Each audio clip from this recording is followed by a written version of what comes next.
What's up? I'm back. Rediving into Advent, but I got a sorry, what's that up?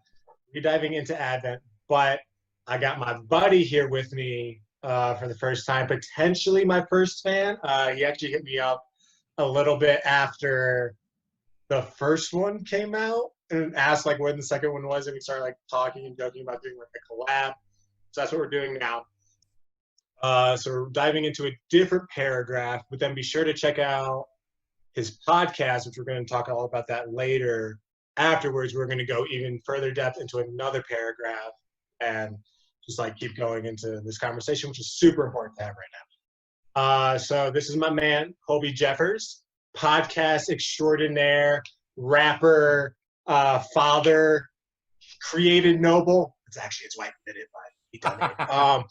True. So, yeah, no. So this is. I don't have the skills technically digitally to do this, but I would love to put like scribbles on my intro and like a post-it. But it's not ramblings of a trying Baha'i; it's ramblings of trying Baha'is today. There we go. So yeah, this is Colby. He recently did a Kickstarter for an upcoming album that he was going to do. It was actually the first time I was able to donate to a Kickstarter of his. And then he decided to cancel it, delay the album, and donate all the money to. This was right around the time that George Floyd was murdered, and so he donated all the money to. Was it? What specific fund was it? Any specific fund? Yeah. So okay, what I ended up doing, because how Kickstarter works is, if you and yeah, first of all, thank you for having me on Ramblings of a Trying Baha'i, or Ramblings of Trying Baha'is. Awesome to be here. Super excited about this, and I'm honored to be one of the early fans. But yeah, so essentially what I did was I wanted to. Okay, well, first off, so how Kickstarter works is you pledge, and then if the creative hits the goal, then all of the people that contributed are, I guess, charged or whatever, then the funds are taken out. So by canceling it, it kind of voided any funds ever flowing. So I essentially, so I asked everyone that had pledged to contribute towards either an organization working for racial justice, preferably local, or particularly like Black artists or Black creatives that need that funding, just because, yeah, I felt really moved, particularly from some, pretty just honest conversations that I had with some Black friends that were just saying that, yeah, it's a bit problematic to be really drawing all this attention on your own project at this time, and which really rang true for me. So so that's kind of what motivated the decision. So I asked everyone that had contributed, just shot everyone an email and said, look, I appreciate your support. Right now, here's what I feel is more needed based on these conversations I've had and what I'm hearing. And then I suggested a few organizations, because some people did reach out and say, hey, well, who do you suggest? But yeah, so I mainly just said support, Black organizations, Black businesses, Black artists. I gave some funds to, just some local organizations, and which has been great because that's kind of helped me to connect more closely here in my own community. So yeah, asked others to do the same. And yeah, so I appreciate your support. And yeah, I'm definitely hoping at some point kind of things will align and I can find a way to still launch that project, because it is one that's obviously really important to me and have a lot of passion for it. But yeah, but right now wasn't the time. And that's just how it goes. You have to just be mindful of the world that you're in and contribute and be and honestly, yeah, without delving too much into it, the fact that the project was called Created Noble, and that's one thing I'm very appreciative of, like creating music inspired by the Baha'i writings, is there's always this like really high ideal that we want to strive for. And so that was really helpful for me. Like, what is the noble thing to do right now? And my son's name is Noble. And so that was part of the inspiration. And I was like, what do I want to tell my son that I did in this moment when there's this surge of racial justice happening across the country and the world? Do I want to say, well, I just kind of made it about me and, focused on my own stuff? Or I said, no, let me just put my money where my mouth is, for lack of a better phrase, and like actually contribute, to the movement. And so that's kind of what motivated the decision. So, yeah, man. But I appreciate your support, and yeah, I'm excited to. Obviously, this is kind of at the center of this conversation we want to have around Advent of Divine Justice, which is, freedom from racial prejudice is one of these key prerequisites if we want to really help the world move forward.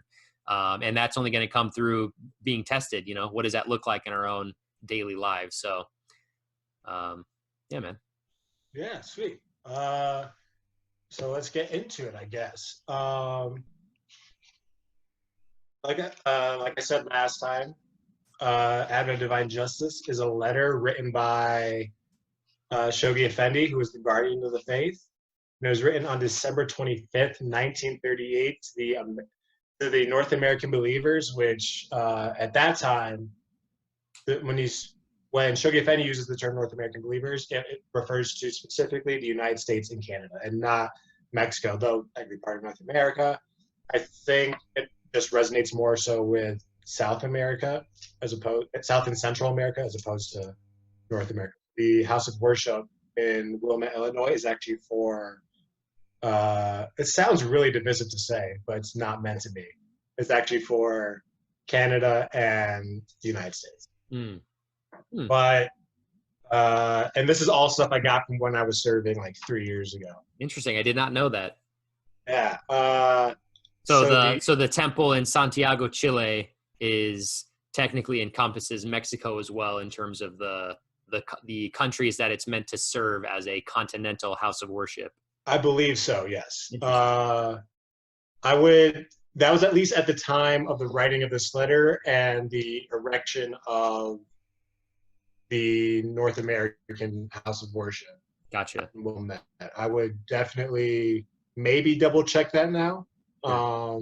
But I think the culture in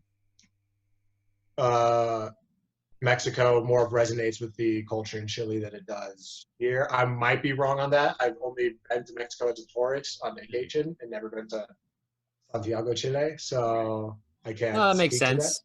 That makes sense. But yeah. And so today we're going to be going over paragraph 36. You can see, probably not. Which is it talks about the spiritual prerequisites that Shoghi Effendi laid out in December 1930. 1938, right? 38? I believe so. Right? 1938. Yes, 1938. So it's paragraph 36. I apologize, Colby. I did not realize your book did not have paragraphs. So I appreciate you counting. It's all right. Wasn't too many. 36 wasn't too many. But yeah.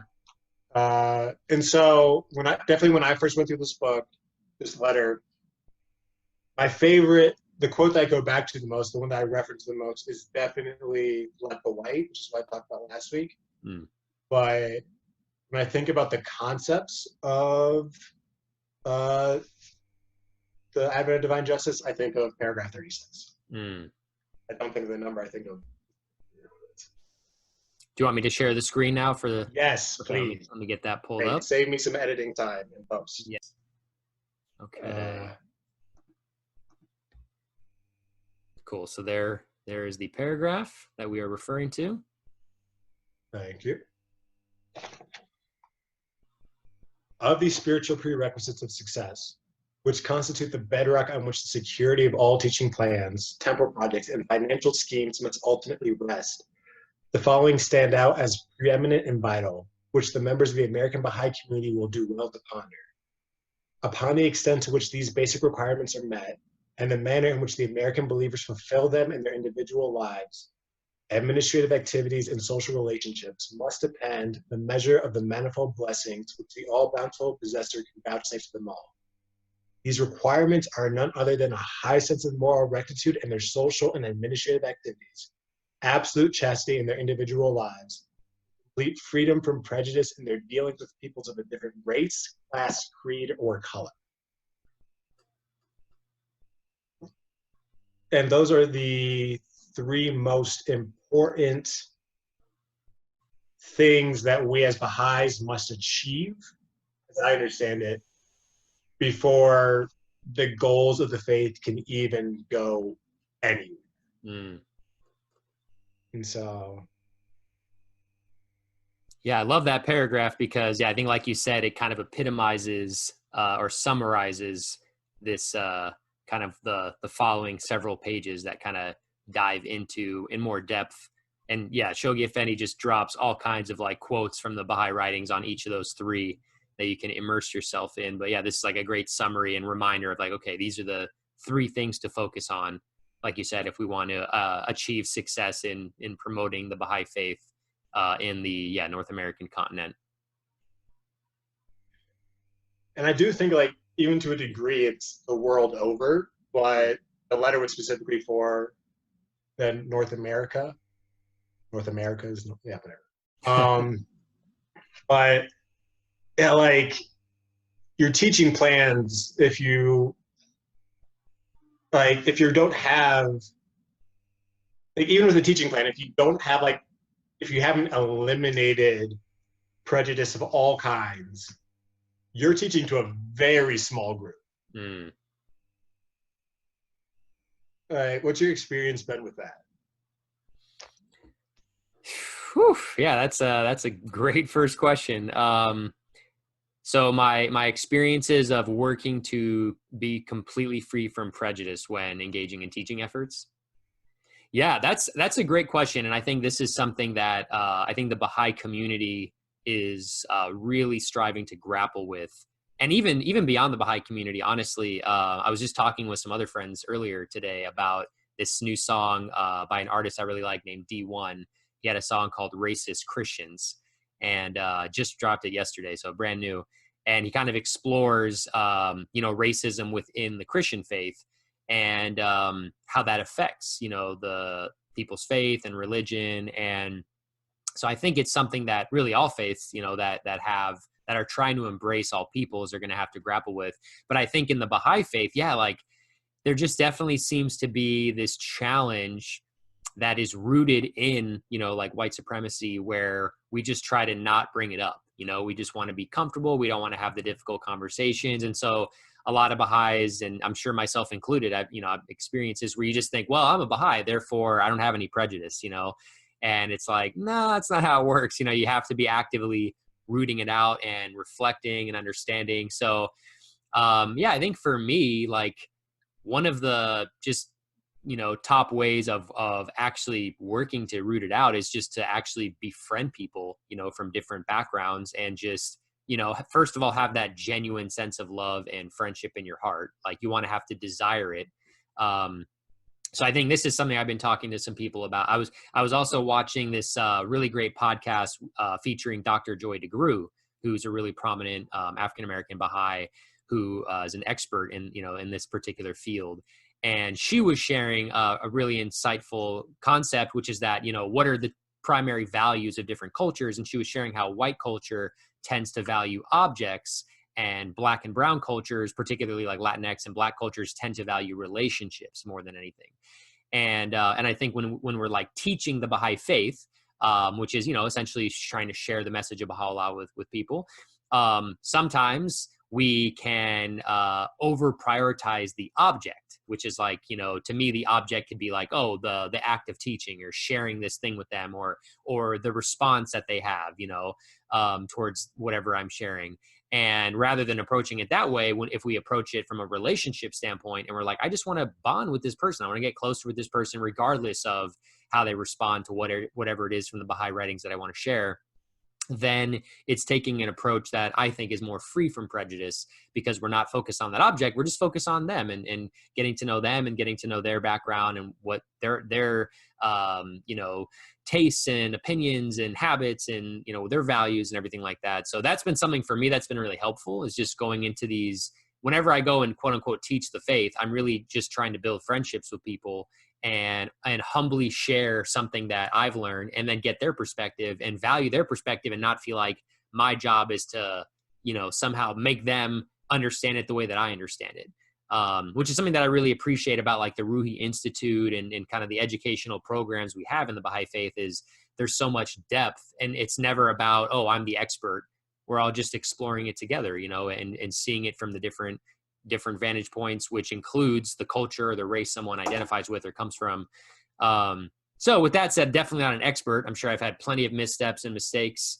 And I think also being open about it, just having frank conversations. Like I had a frank conversation with a friend recently where I just, flat out asked, I'm like, have I ever done anything that felt, racist to you, that felt like I just had this sense of racial superiority towards you? And it was like, I've been friends with this person for a while, and they were just open. Well, yeah, this, and they shared a few things. I was like, wow, it's really, and because we have that friendship and that love, like we were able to have that conversation. But I felt like, man, I've never really taken the time to directly ask about this. And I think a lot of people, just out of not wanting to hurt your feelings, they don't share it or whatever. So that's been another thing, is just being more direct in asking that question of like, what are my prejudices? Because we're so blind, to them sometimes.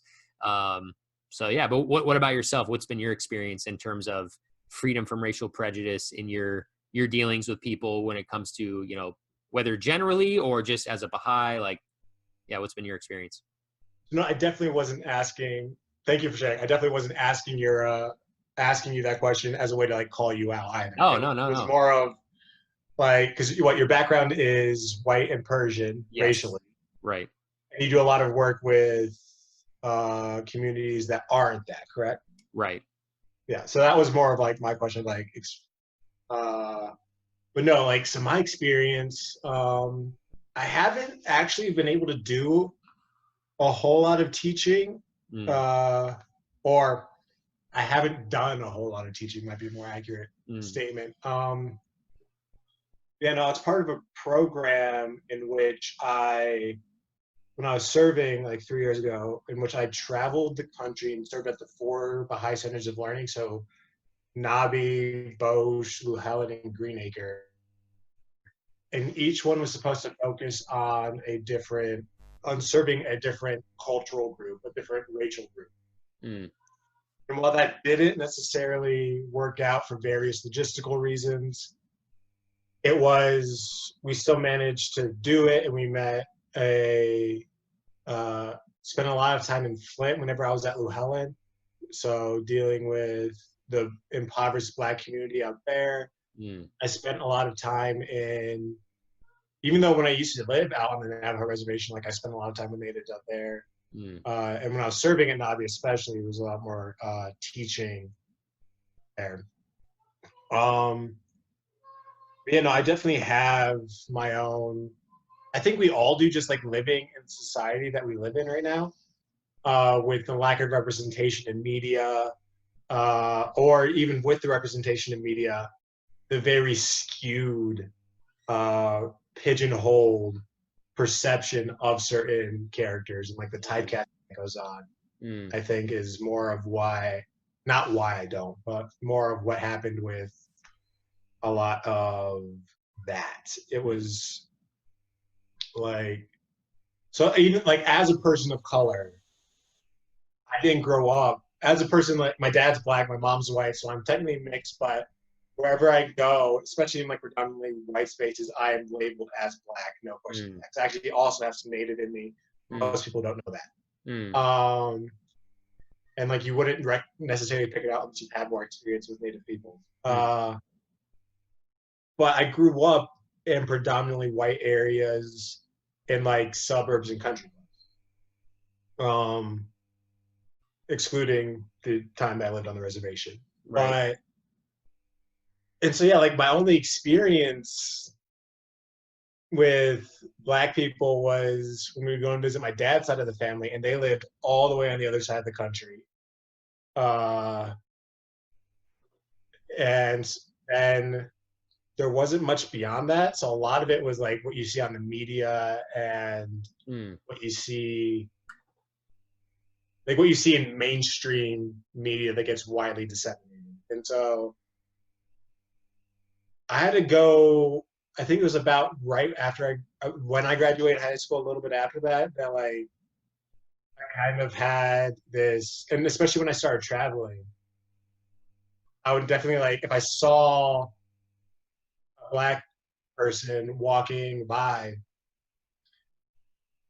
depending on like how they looked and how they were carrying themselves, I might even like have a negative reaction and like have to check myself on that, because I'm like, wait, no, there's nothing going to happen. Right.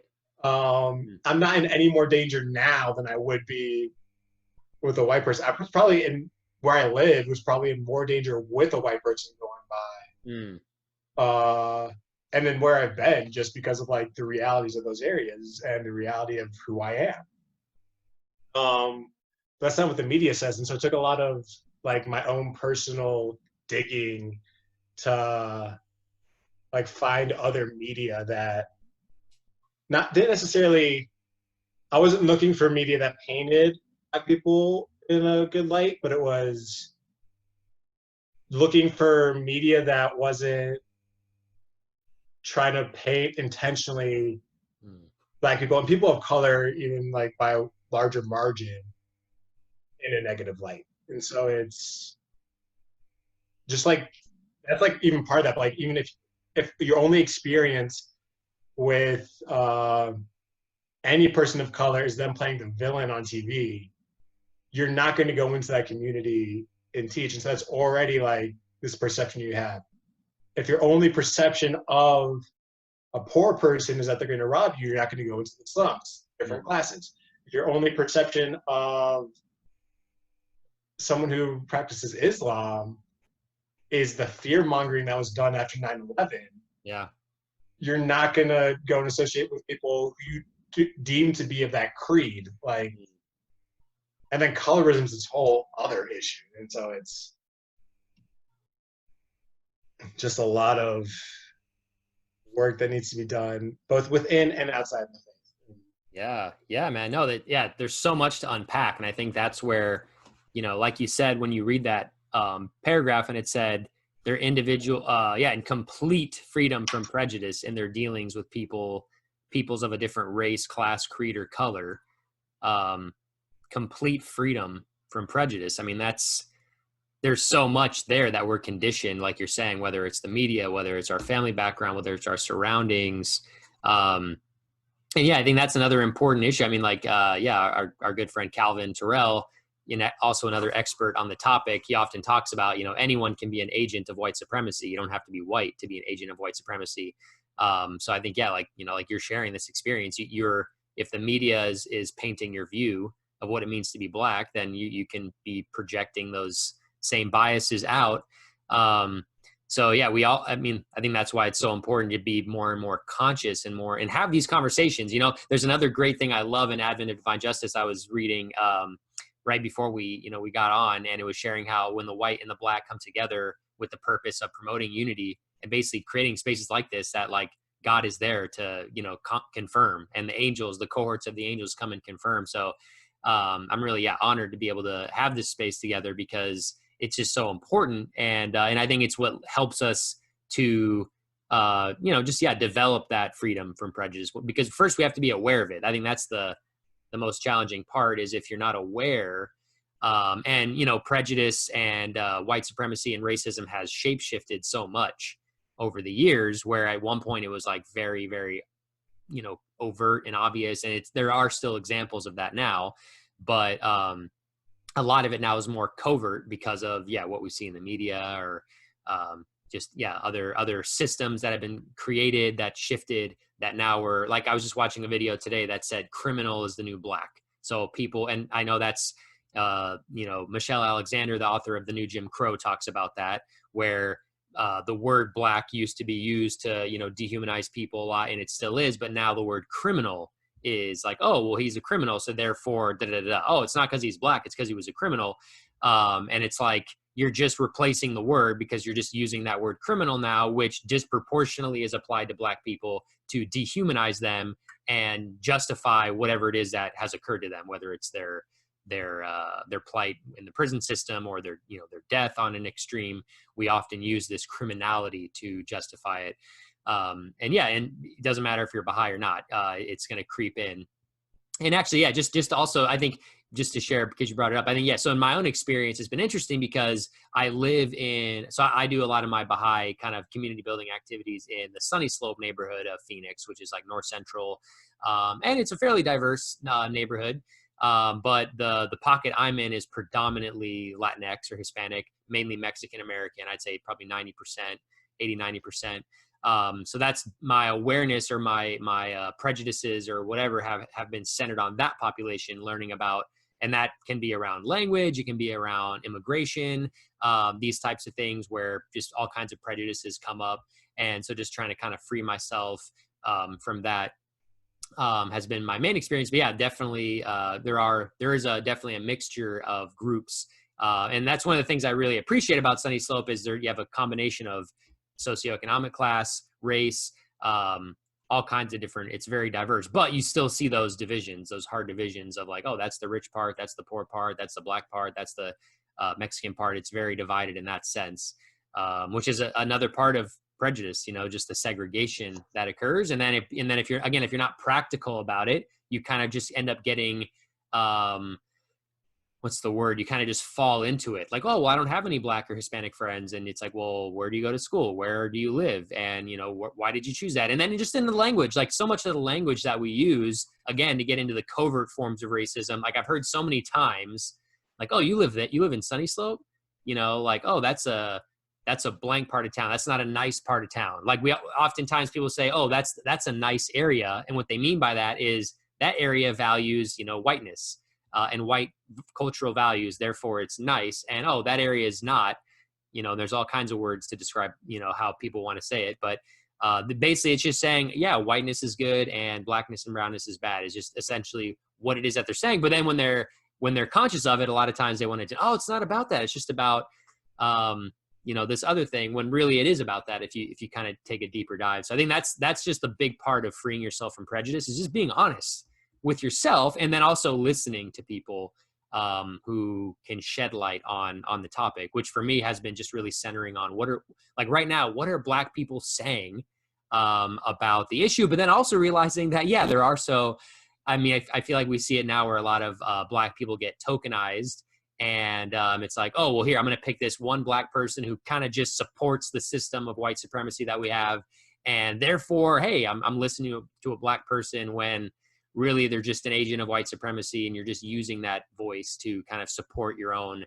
value system, as opposed to like, listening to voices that are like less palatable is a term I've heard, that basically don't always agree with what you already believe, as a way of checking your prejudices. So yeah, so it's really, really deep. And I think it can be paralyzing sometimes. The more and more you learn, you're like, God, I'm like so immersed in just this system of prejudice and racism that exists. So ultimately you have to also be willing to just take a step, realizing you're going to mess up and you might do something that's harmful, but you have to be willing to kind of take those steps and learn and be honest with yourself. If you're really striving to free yourself from the prejudice. So, but yeah. So anyway, but that's just interestingly one of the three, spiritual prerequisites. So there's so much work to be done. Yeah, no, and like to go back to what you were saying though, like even with the language that media, like news sources use to describe who was arrested or like what happened, like 3 kids were arrested for tagging this building, 3 thugs were arrested, right. Same age, like say, like it's just all who's painting the picture, how they're wanting to paint it, and words have power, and it's like this weird concept, and not a weird concept, but like it's very, I think, difficult to just like fully get a grasp on what it all means. And then like, and even that goes into like the high sense of moral rectitude. Like you can't just, you have to like be very like not standing back, like very conscious of like what you're saying, where you're saying it, and how you're applying certain things, which is like part of prejudice. But, and it's also like, okay, why are you doing this one thing? Because it's easy, because you don't want to grow. And I think it's very like important to also point out, if there's a difference between calling someone a racist and saying, hey, you're being a little bit racist. And like the distinction there is minor, but it seems to be minor, but it's like actually worlds apart. Like, hey, you're racist is more of like an insult, whereas like, hey, you're being a bit racist seems like an insult, but it's like, yo, like reframe your mindset, grow as a person. Like, I care about you. I want to spend time with you. But if you keep going with this, like, I'm not going to be comfortable. I'm going to have to go somewhere else. And it's this whole thing. Yeah. Yeah, man, that's a great point, and such a big concept to unpack, like language, like you said. I remember one time when I think it might have been with my wife Mallory or someone, I can't remember who I was discussing it with, but just this concept of God, which is probably like one of the most a word that has like some of the most diverse understandings, out there, right? Like, what is that so it's like, oh, do you believe in God? And someone says like, no, I don't believe in God, or yes, I believe in God. It's like, there's so much to unpack there. It's like, well, what does that word mean to you? What is your understanding? And that's obviously a word that none of us will actually ever comprehend in totality. But then when we hear the word racist or racism, what is it that we're talking about? And I think, again, Calvin Terrell, he puts it so kind of bluntly that when we say the word racism, it's just a euphemism or another way of saying white supremacy, essentially, but then for some reason, when we say the term white supremacy, a lot of people get more uncomfortable. Like white privilege is another term that gets used a lot. And a lot of people get really uncomfortable with that, or they don't understand it. Like, a lot of people seem to think white privilege means that you're like wealthy. And it's like, oh, well, no, you don't, I've had it rough. And it's like, well, no. That's not actually what white privilege means. White privilege just means that because you're white, you've been free to not think about certain challenges. At least that's my understanding of it. So a lot of it is just being able to unpack, like when we say the word racist or racism or white supremacy or white privilege, like what do these things mean? And I think that's a big challenge with the current climate of like consultation or discourse that our country has, where we just are so bad at just like listening to each other, instead of being like, whoa, no, like, it's like, well, wait a minute, like, what does that person even mean? And then like, let's understand what they mean by it. And I think in this case, obviously, like in particular, white people, the onus is really on white people to just shut up and listen to like what Black people are saying about the topic, because that's just hasn't happened enough for the centuries of this, this country. And, so anyway, but with that said, I think that's just a big part of it, is like language, like coming to a common understanding of various words and concepts, so that when we're having this conversation, we're like speaking the same language here, and we're not in these like two different worlds. Because racism, like you said, the word racist has become like an insult, instead of like just being like, hey, we're all in a racist system. There are racist systems operating constantly. They're all built on white supremacy. Like, that's just a fact. Let's just accept that. And then, of course, as a result of that, you're going to have actions that are racist. So just accept that that's going to happen, and then be willing to correct. And so how do we have the conversation where it doesn't feel like, every time we're learning, it has to be like an insult, but it's like, oh, hey, wanted to bring this to your attention. This is something that actually has some racist like undertones, or has a racist history, as opposed to like, you're racist. No, I'm not. And then it becomes like this like argument that's like, that's not really what it's about. So I think language and the way we talk about the conversation is so critical. And I love, that's where I think in your last ramblings, one of the first points you made was like, let the white, like it's that paragraph says, let the white XYZ. And so, does that mean that all the responsibilities on the white? No. Shoghi Effendi talks about, both the Black and the white have a part to play, but you could read into it saying, hey, let the white, meaning like, that's the first thing that Shoghi Effendi talks about, meaning like, hey, white people, like it's on us to take that first step and be like, like I said, sharing one of my examples, like, hey, like, have I ever done anything that felt racist to you? Like, let me just take that step and open that up, and then be willing to learn and listen. As opposed to expecting Black people to constantly have to take on the 100% onus. Oh, sorry, my son's... I know, ball. Noel's having some issues out there. Anyway, so I think that's something, and really, not to go off on a big tangent here, but that's one thing that I also was so kind of fascinated by with Advent of Divine Justice, where so much of the Baha'i writings are just completely universal in nature. When Baha'u'llah talks about various quotes like, "O son of spirit, my first counsel is this: possess a pure, kindly, and radiant heart." Like, that's, hey, doesn't matter what race you are, have a pure heart, have a kindly heart, have a radiant heart. That's the first thing you can do to be spiritual. But then in Advent of Divine Justice, like Shoghi Effendi, it's one of the few times I feel like where it's like, hey, white people, this is for you. Hey, Black people, this is for you. And it's like very clear and distinguished based on a particular, like whatever group you're a part of.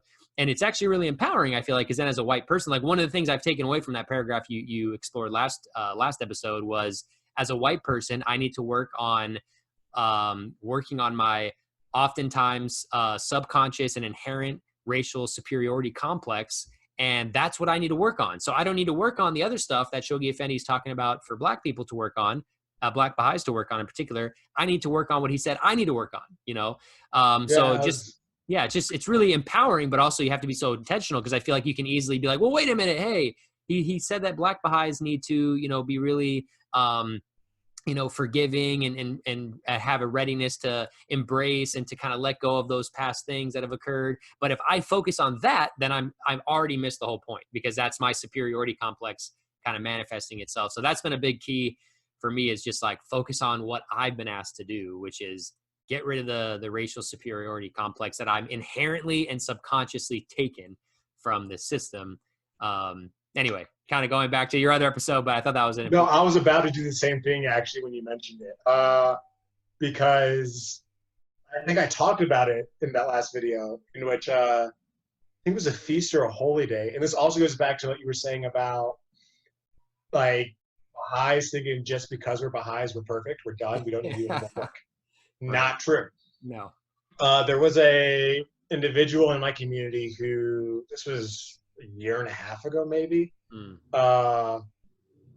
like the topic of white privilege came up, and they were saying how they didn't believe in white privilege and like it didn't apply to them and all that, and how they were, the word, like they came from wherever they were and they were like impoverished, they were in poverty and all that. It's like they didn't see it. Like I had to struggle too, and like I was like starting to shake a little bit. It's like I just got up.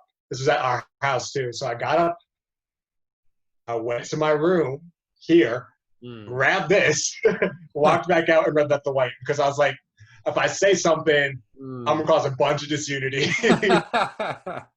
So I'm gonna grab someone else who's a little bit better at this, and which is such a blessing, right? That we have that, yeah, you know, to be able to turn to.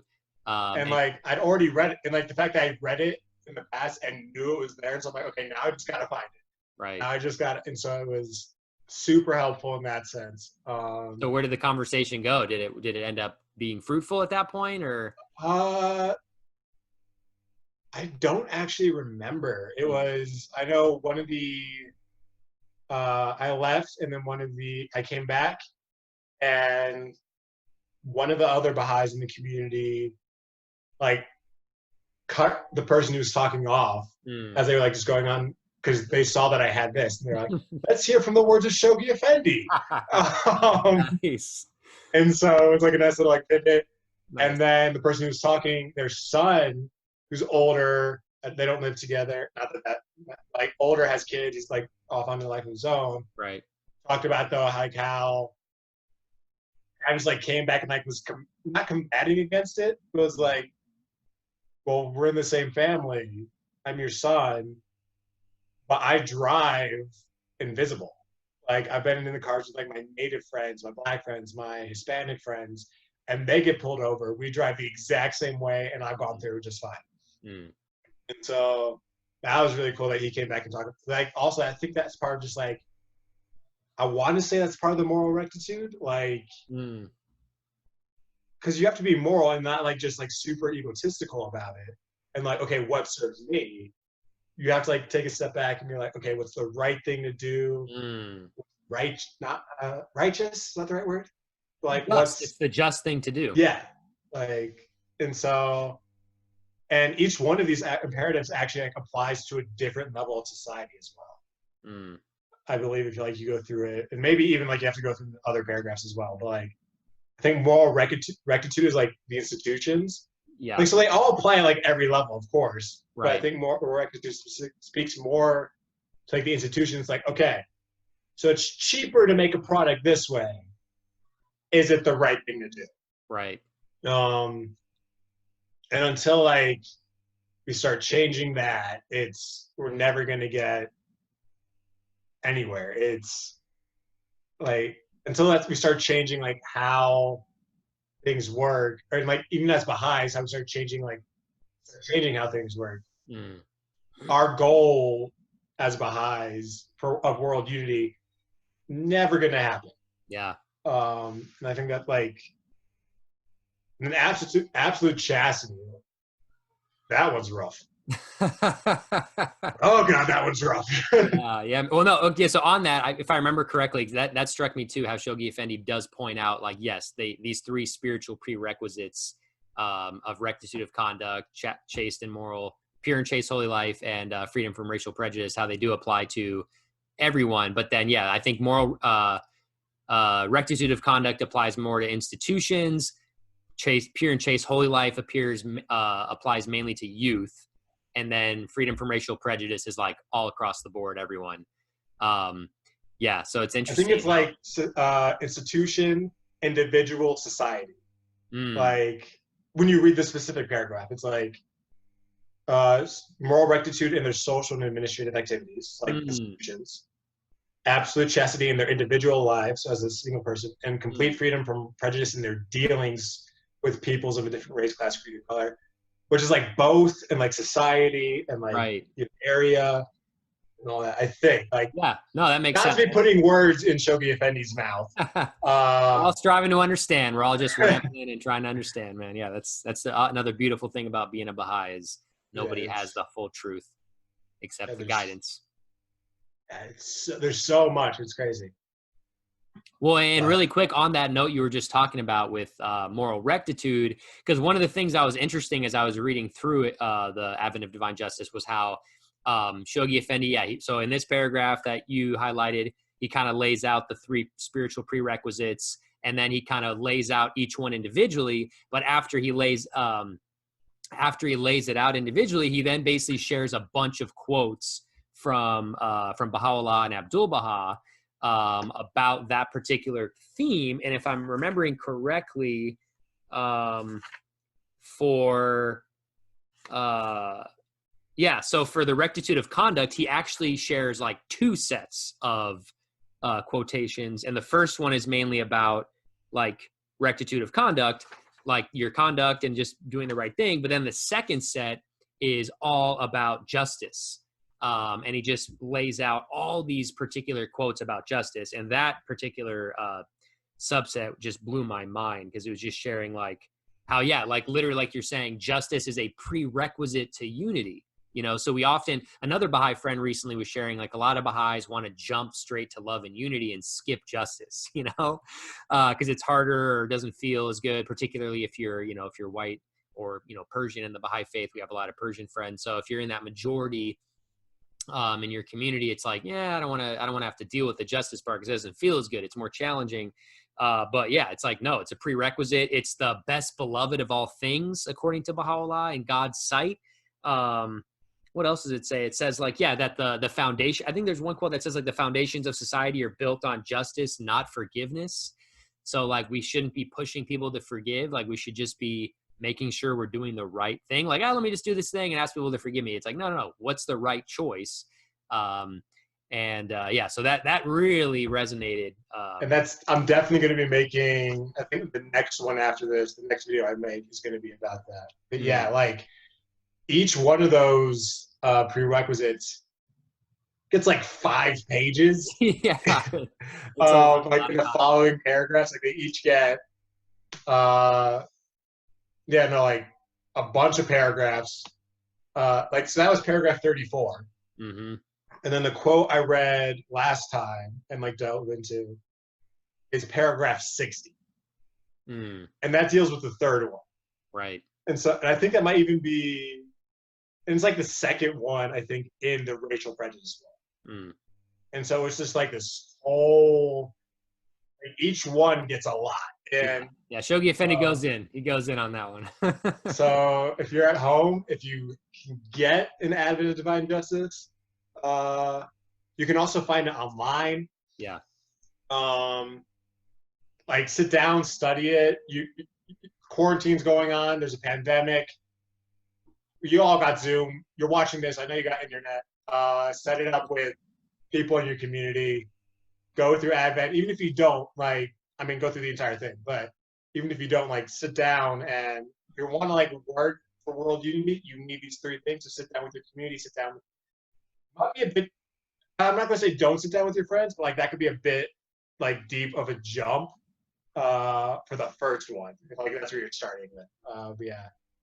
So we're actually we're going to be over on Colby's podcast, Elevated Conversations. This is technically an elevated conversation of trying Baha'is. We're going to go just like straight elevated conversations over on his podcast. I believe it's the first time he's actually going to be doing a video potentially, or at least a video intro kind of deal. So that's exciting. But if not, you can go and check it out on any wherever you listen to podcasts, Spotify, Apple Podcasts, Apple Music. Yes. Any of those. And then, yeah, so we're actually going to be diving into one of the paragraphs. It's going to be a good conversation. It's a huge paragraph. Diving into one of the paragraphs specifically on the elimination of racial prejudice, correct? Yes. Yeah, so go and check that out. And it's funny because the reason I stumbled on that one was when you said paragraph 36, I jumped to page 36 and I was like, oh yeah, this paragraph's fire. And I was diving into it. And then I was like, wait a minute, did he mean paragraph 36? So kind of funny, but yeah, I think it was meant to be. So happy little accident. Yeah. So yes. Definitely go over. I'm gonna try and link this however way I can. I know I can do that on YouTube. I'm not sure if I can do. I'm trying to figure out how to do that on Instagram if possible. But yeah, definitely go and check out Colby Jeffers, his music, and his podcast, which is pretty good. I work out to it as much as I can. So it's really nice, super educational. That's not the right word. Sometimes educational, informative, takes like all these topics that you know and love and just like lifts them up. So, thanks, man. Appreciate that. Yeah, I got you. Appreciate it. Well, I think one of my favorite things is the fact that we've actually just listened to each other's content.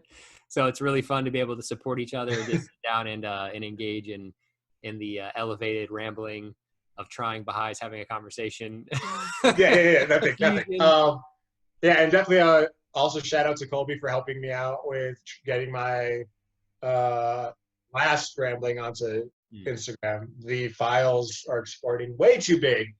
And so that was why there's a delay there. Yes. Technical stuff can be a challenge for sure. I've been through many frustrations with that. So yeah, the more we can all help each other get our content out, first of all, up and available, and then actually getting it out to people is more than half the battle sometimes. Yeah. So, well, cool, man. Well, thanks for having me on Ramblings of a Trying Baha'i. Being here. And, it's funny, too. I was going to mention that, it's funny because my podcast was Elevated Conversations, and the first, 10 episodes were just me. So I should have called it Elevated Monologues, but now I'm actually having conversations, which is cool. And it's funny how yours started as Ramblings of a Trying Baha'i, and now we get to evolve it to Baha'i. So that's pretty cool. So, yeah. Thanks so much for having me on. And, thanks for being here. Excited to have everyone head over to part 2 over on the other platforms. So thank you. And thank you to everyone listening out there. Hope you have a great day. And then we'll see you, hear you, have you listening, whatever the right term is for being over there. Word. Bye. Peace.